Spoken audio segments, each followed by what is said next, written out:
Vamos então, irmãos e irmãs em Cristo, iniciar o nosso culto a Deus, depois aí de uns bons dias de descanso, restaurando aí as forças. E, bom, a gente, quando descansa, carrega a pedra, né? Quando a gente acha que vai descansar, aí é que a gente trabalha mais ainda. Se não trabalha só fisicamente, trabalha também mentalmente. Deus querido, Deus eterno, Pai Santo, Pai das luzes, aquele que tem cuidado de nós, aquele que tem nos dado graça, forças, aquele que tem nos dado o que a gente suporta de sabedoria, né? Porque eu creio que muita sabedoria também a gente não suporta. A gente vai fazer bobagem com muita sabedoria, como muita gente faz. Então o Senhor nos dá tudo na medida que nos é cabido. E nós queremos, ó Deus e Pai Todo-Poderoso, te agradecer, te glorificar, te exaltar, por mais um dia, por mais uma semana, porque estamos vivos, porque temos esperança, porque o Senhor é bom e a sua misericórdia dura para sempre. Recebe-nos como adoradores, fala conosco, livra-nos, Senhor, da mentira, e que juntos aqui, como Igreja do Senhor, nós possamos crescer na graça, e nem que for um pouquinho só, Senhor, no conhecimento. Esta é minha oração, no santo nome do Cristo Jesus é que eu oro por mim e por todos os meus irmãos e irmãs que já estão conosco e aqueles que virão a estar. Amém.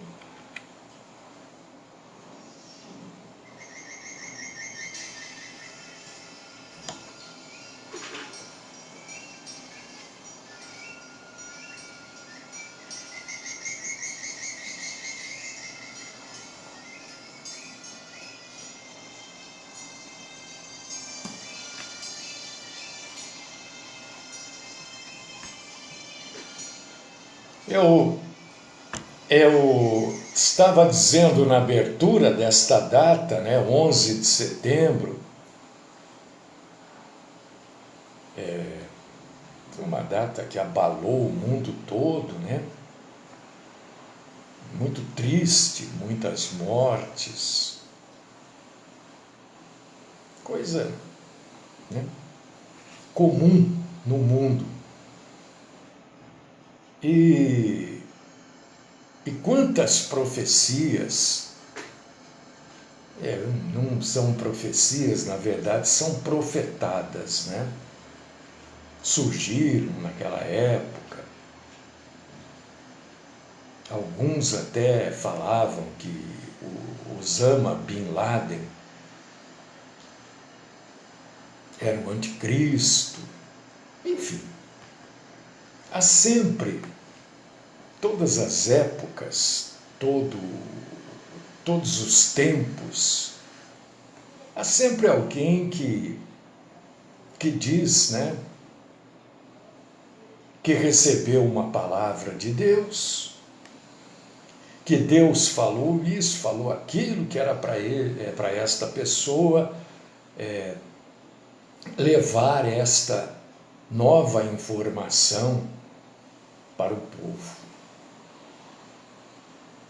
Outros dizem que foram para o céu e viram como é lá.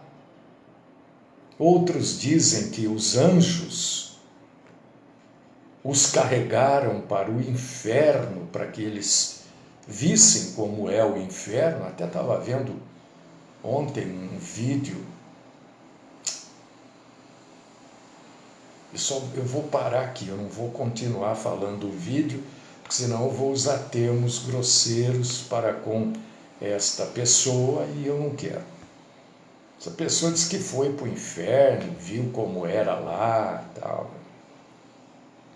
Eu quero dizer para vocês que eu não acredito nisso. Não acredito. Porque se verdade fosse, a pessoa não falaria da forma que ela fala, com um orgulho, né? Como se sentindo uma pessoa privilegiada frente aos outros.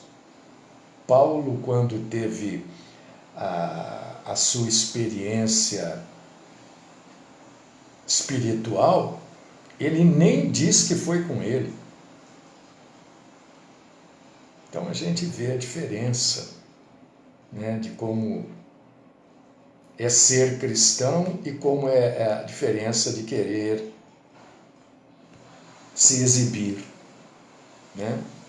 Paulo diz, é um certo homem e tal, mas foi com ele que aconteceu isso. Enfim, todo mundo gosta de tempos em tempos de fazer profecias. E isso começou, eu quero dizer para vocês que isso não é coisa muito antiga, não, viu? Isso é coisa recente. Recente que eu digo assim, finalzinho do século passado para este século.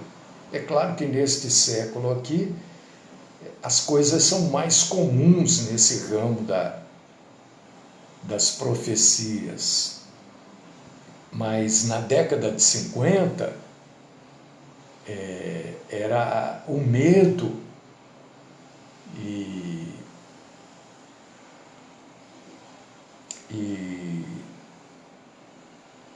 o medo de um apocalipse nuclear, né? Mais pertinho da virada do século XX para o século XXI, houve uma grande especulação, muita gente lançando essas profetadas, né, sobre o Y2K, que seria o fim do mundo civilizado. Depois, você já se lembra muito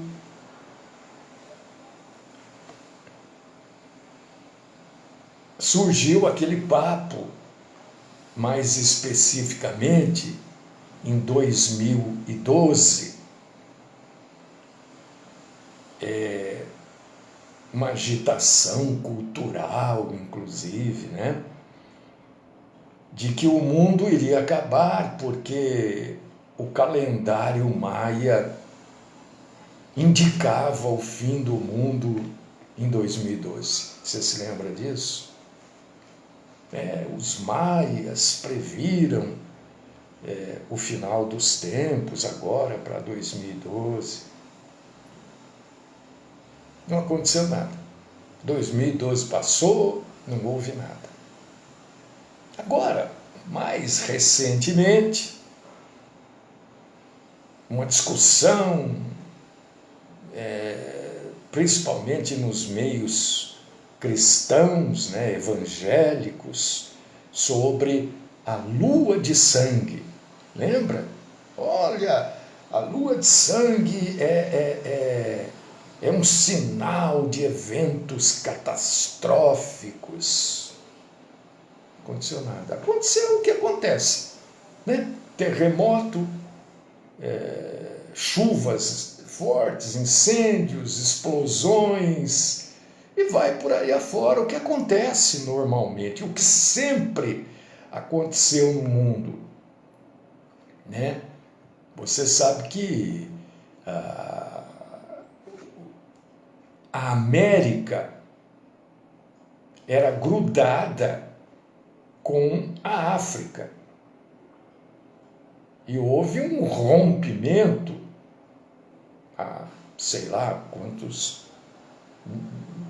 quantas dezenas de anos, de séculos atrás, eu não sei quanto, não sou cientista nesta área, não sei, não conheço, mas a América se separou da África.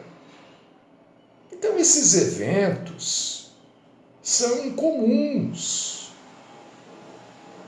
Agora, existe uma possibilidade de uma parte da África se separar novamente.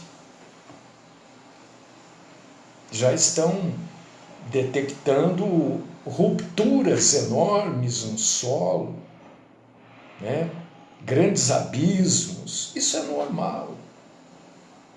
É que nós estamos vendo isso. Está fazendo parte do nosso tempo. Então, hoje eu quero falar para vocês, e quero falar para mim também, como um cristão deve reagir a essas previsões catastróficas e a esses essas notícias relacionadas ao fim do mundo. Porque toda hora surge alguma coisa. Alguém é o anticristo. Olha, o anticristo é tal pessoa, né? O anticristo não, aquele lá é o anticristo. São coisas até engraçadas, né? Curiosas, como as pessoas afirmam. Elas não colocam nem na possibilidade, elas afirmam. Por exemplo, agora eu estava lendo hoje de manhã, né?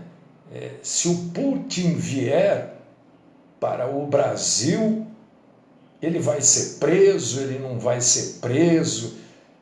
Passa pela sua cabeça, nós brasileiros, prender o Putin.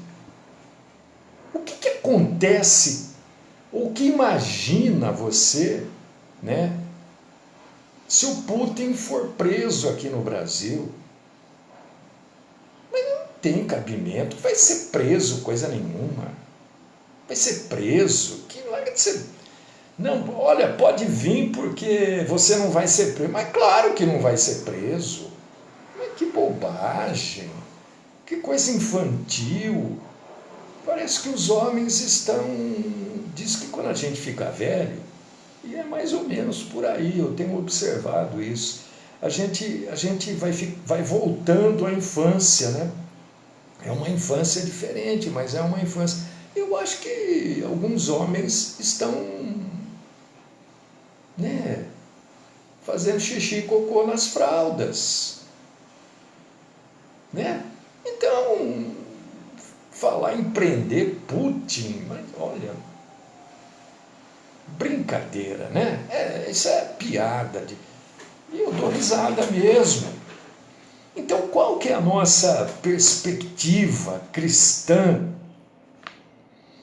em relação a essas profecias que, vez por outra, surgem aí?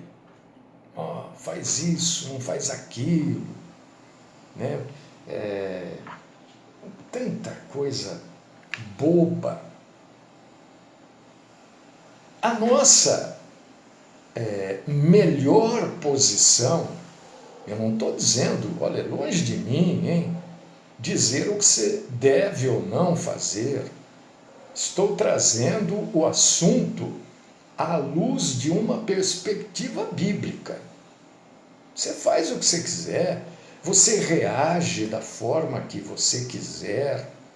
Você quer ficar preocupado? Fique. Eu estou trazendo a questão à luz da Bíblia, porque ainda vão surgir muitas profetadas. né? E como é que um homem, uma mulher de Deus deve reagir a isso? Olha, é claro que a Bíblia não fala com essas palavras que eu vou dizer aqui, né?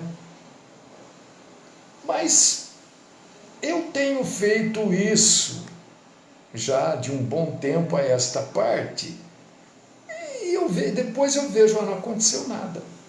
Oh, porque a lua de sangue, porque né, toda hora tem uma mentira. A verdade é que é uma mentira, a verdade é que é uma mentira, né?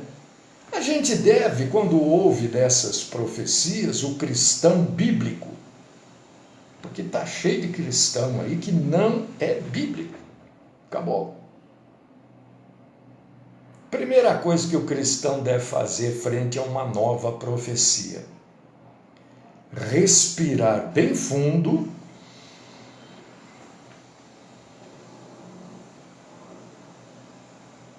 e relaxar.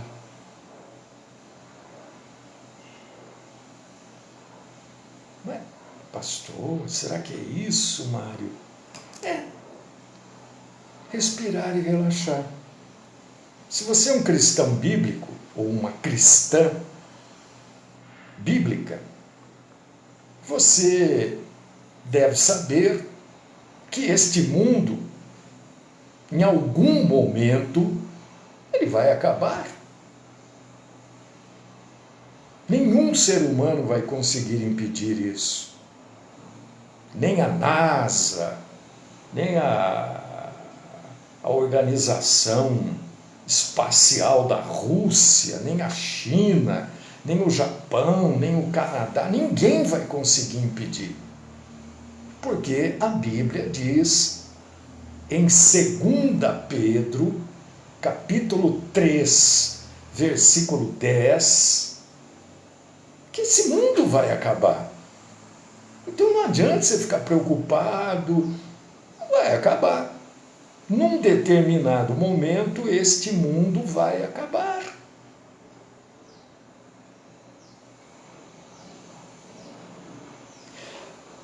Você deve relaxar, você deve aquietar o seu coração, porque num determinado momento, por que eu digo num determinado momento? Porque ninguém sabe. Pode ser hoje, pode ser daqui 1.000, 2.000, 5 milhões, eu não sei, ninguém sabe.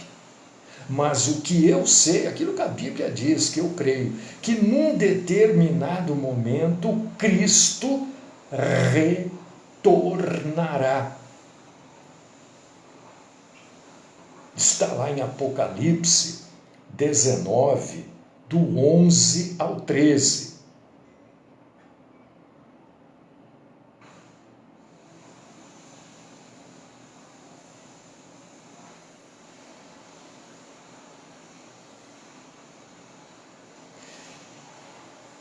E quando Cristo voltar, é isso que eu quero que você entenda. Agora parece-me que está começando de novo, eu tenho sentido, sabe? Isso aqui parece onda. Você já viu a onda na praia? Ela vem, morre, daqui a pouco vem outra. Vem, morre, né?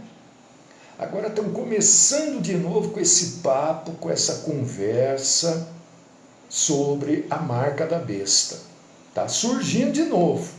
É a onda, né? Foi, passou, agora está começando de novo. Eu não tenho nenhuma preocupação e quero sugerir para você que você não tenha também, porque eu não vou estar aqui na marca da besta. Nem você. Nós não vamos estar aqui. Isso não é motivo, isso não é ponto de eu preocupar a minha cabeça. Ai, mas a marca da besta, a marca da... Mas eu não vou estar aqui. Ou eu parti porque eu morri, ou porque eu fui arrebatado. E isso é para todo cristão. Por que eu vou me preocupar com uma coisa que não é para mim?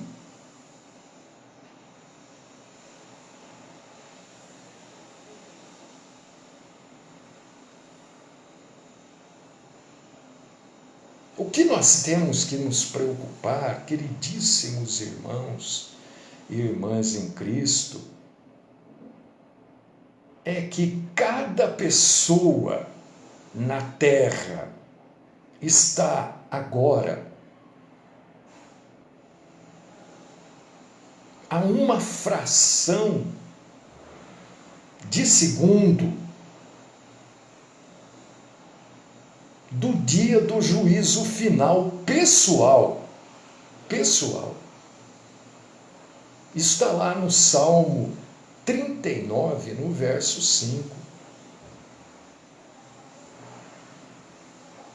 Vou repetir.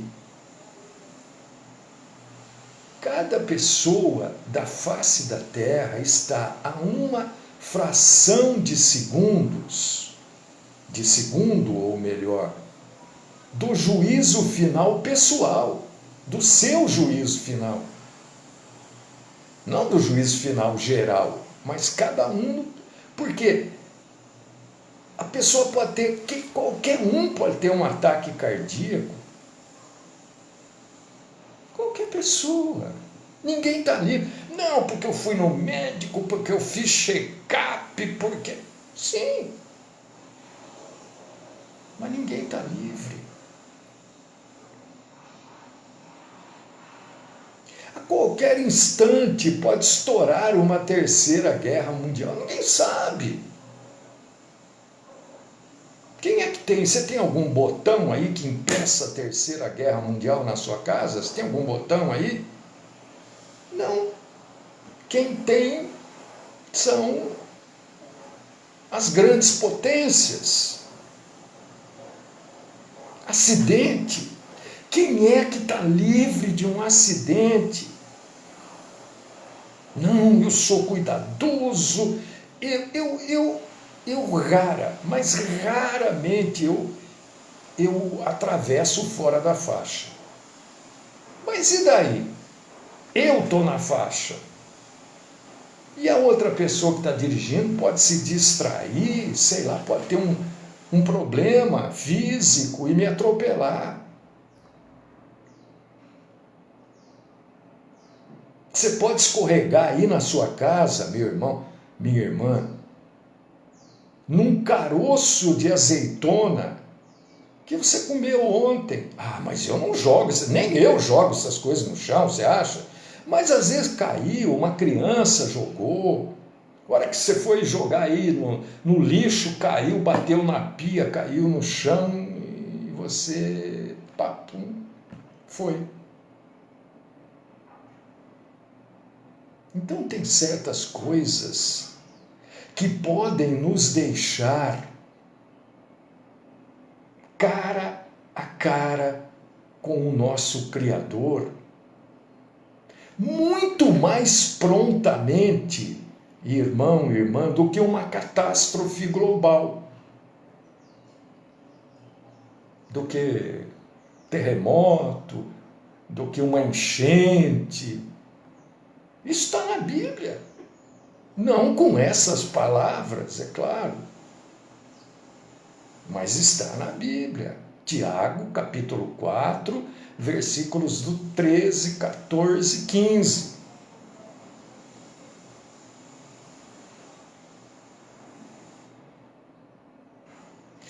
Embora, queridos irmãos e queridas irmãs, o fim dos tempos esteja muito próximo ou muito distante, porque ninguém sabe. Não adianta. Olha, é outubro de 2024. Aí não acontece nada, também a pessoa que falou fica quieta. A gente está muito mais perto do fim ou muito mais distante do fim do que a gente imagina. Por causa disso que a Bíblia diz o seguinte, que a gente tem que estar preparado. Não diz que é hoje, não diz que é amanhã, ela diz que o fim existe. O fim acontece. O arrebatamento vai ocorrer. A morte pode ocorrer para qualquer um de nós, mas ninguém sabe quando. O arrebatamento vai ocorrer, mas ninguém sabe quando. Então o que a Bíblia diz? Que nós temos que estar preparados. 2 Coríntios, capítulo 6, versículo 2. A Bíblia não diz que a gente entrar em pânico. Olha, meu Deus, a Bíblia diz que a gente vai ouvir de guerra, rumores de guerra, a Bíblia diz de catástrofe, diz mesmo, mas sempre houveram catástrofes.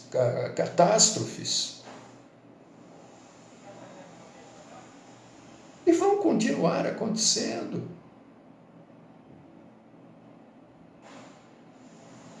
E se a gente fizer parte de uma dessas catástrofes? Por causa disso que a gente tem que estar preparado. Por causa disso que não resolve entrar em pânico.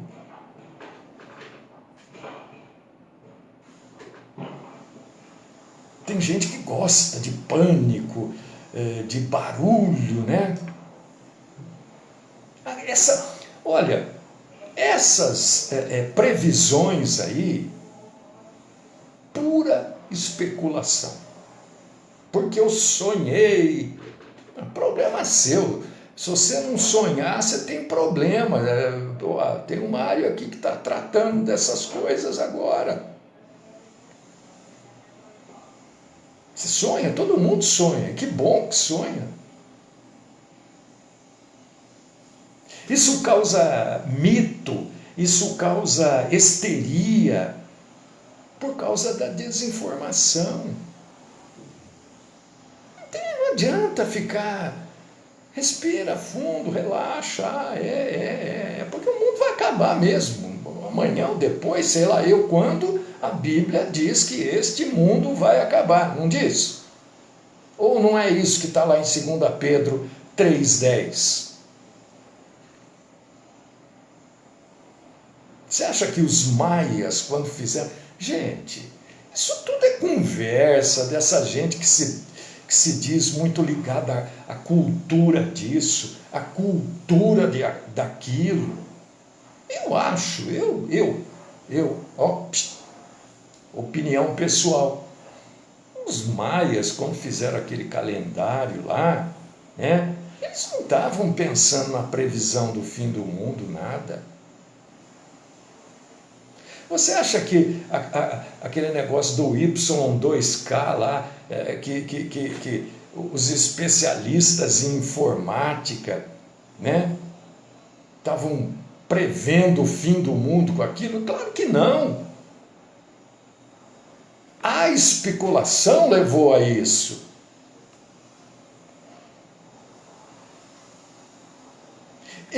Eu, sinceramente, tem gente que odeia teólogo, né? Eu não sabia, tinha tanta gente que não gostava de teólogo assim. Eu não sei por quê.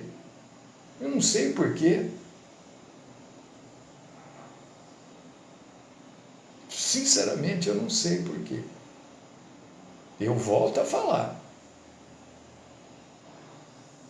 Quando você precisa de um médico, você vai num cara que não é formado? Você precisa de um oftalmologista, como eu estou precisando agora. Eu vou buscar um médico bom, ou aquilo que eu posso pagar. Né? Você precisa de um cardiologista, para mexer com o seu coração, cuidar do seu coração. Você não vai num sujeito formado. Normalmente se procura até aqueles que são professores. E quando chega na parte espiritual do cara, teólogo não. Ué, mas é formar, é o cara que se formou no estudo. Mas quem ensinou o teólogo é outro homem. Ué, então não pode ter professor. Então os primeiros a estarem errados eram os judeus, que tinham uns mestres. Jesus era mestre.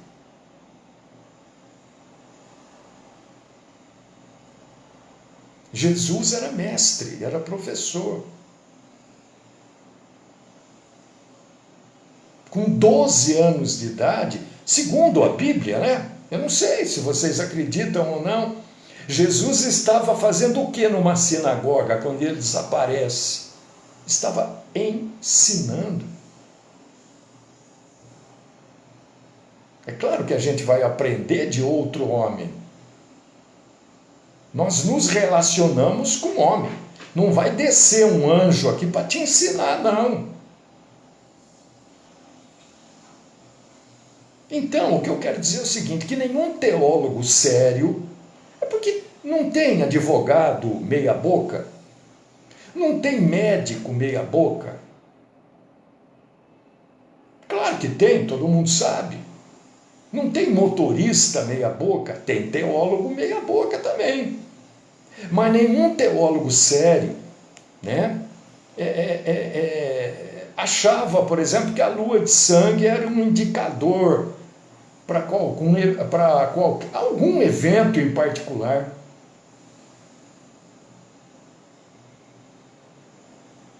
Agora, teólogo meia boca está cheio por aí. Tem mesmo. Toda profissão tem. Tem gente que tem raciocínio inadequado? Tem.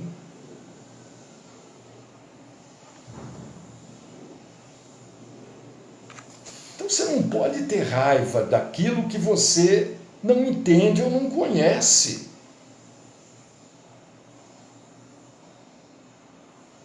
Ninguém é teólogo com um livro fora da Bíblia.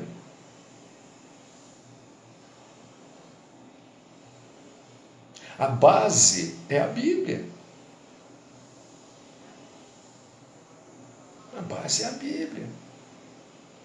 O que nós precisamos como cristãos é ser nascido de novo e ter certeza da sua salvação, confiar que Deus pode lidar com tudo e qualquer coisa. Porque é isso que está escrito na Bíblia. Mateus capítulo 6, versículos 25 ao 34. Eu sou teólogo formado, pós-graduado.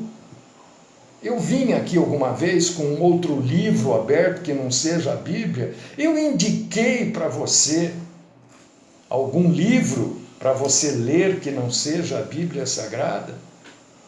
Nunca. Eu já presenteei pessoas com livros que eu li, falei, opa, isso aqui é bom para a pessoa entender melhor aquilo que está na Bíblia.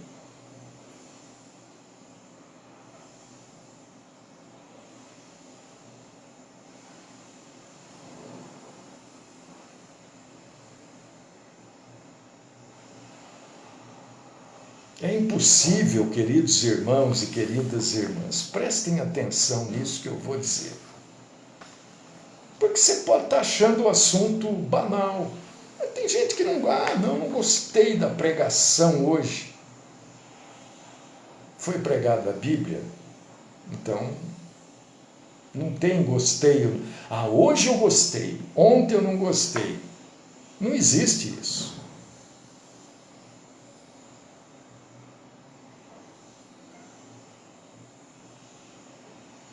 O nosso Senhor diz assim, ele lá em Mateus capítulo 16, versículo 3, que é possível ler os sinais dos tempos.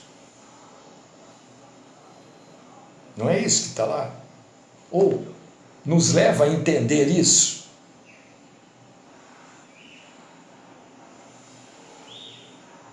Mas Mateus 24, capítulo 36, diz que é impossível saber quando será o final dos tempos. Olha só, mas então uma coisa diz a outra? Não, absolutamente. Você não prestou atenção no que eu falei. Mateus 16, 3 diz que é possível ler os sinais dos tempos. Mateus 24, 36 diz que é impossível saber quando realmente vai acontecer o fim dos tempos, porque só Deus sabe. O que a gente pode entender, o que nós entendemos, olha, esse mundo está de ponta cabeça, não é? Esse mundo aqui é o rabo que está balançando o cachorro. Está tudo ao contrário.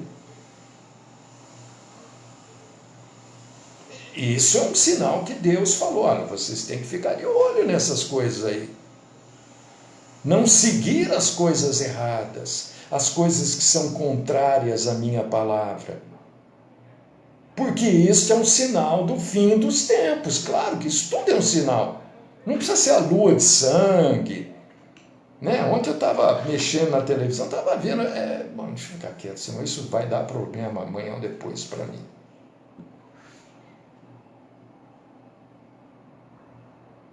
Mas a grande maioria dos artistas acham que são vagalume.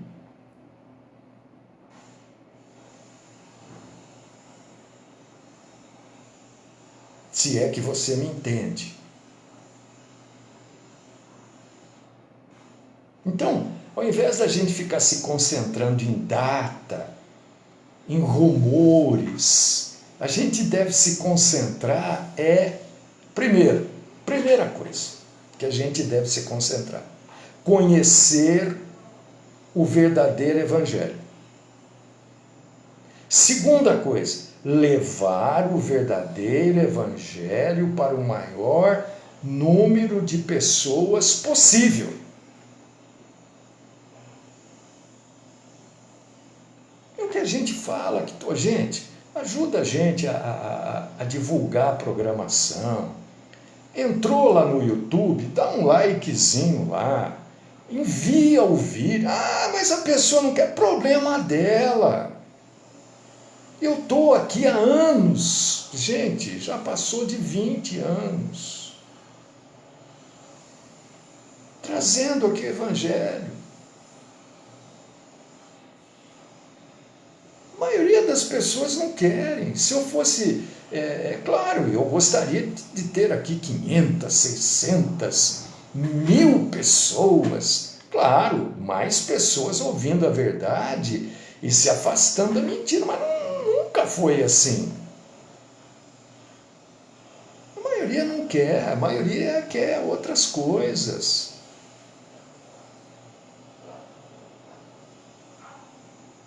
Gente, para encerrar, olha, o papo é o seguinte: o navio está afundando.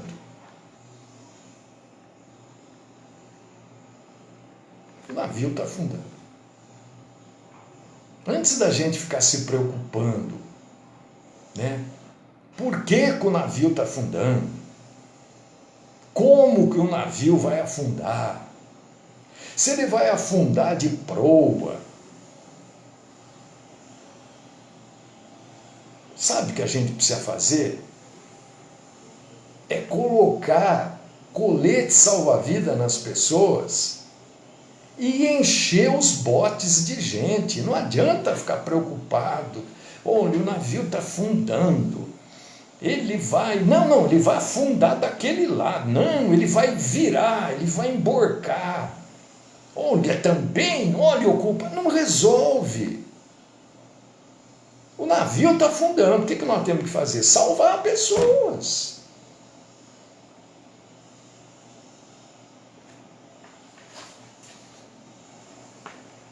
É isso que a Bíblia diz. Salvar pessoas.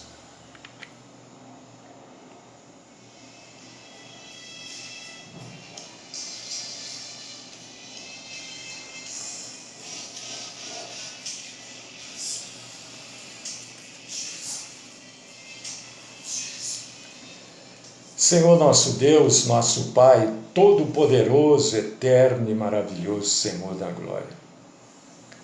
Ajuda-nos, Senhor, a não ficarmos preocupados como que o navio vai afundar. Porque o navio vai afundar. Já está decretado, o mundo vai acabar. Não quero saber se vai acabar com água, se vai acabar com confete. Ele vai acabar. Nós temos que trazer mais e mais pessoas para o lado da salvação, da luz do nosso Senhor, da verdadeira salvação, do verdadeiro evangelho. Ajuda, meu irmão, ajuda, minha irmã. Proclama o verdadeiro evangelho.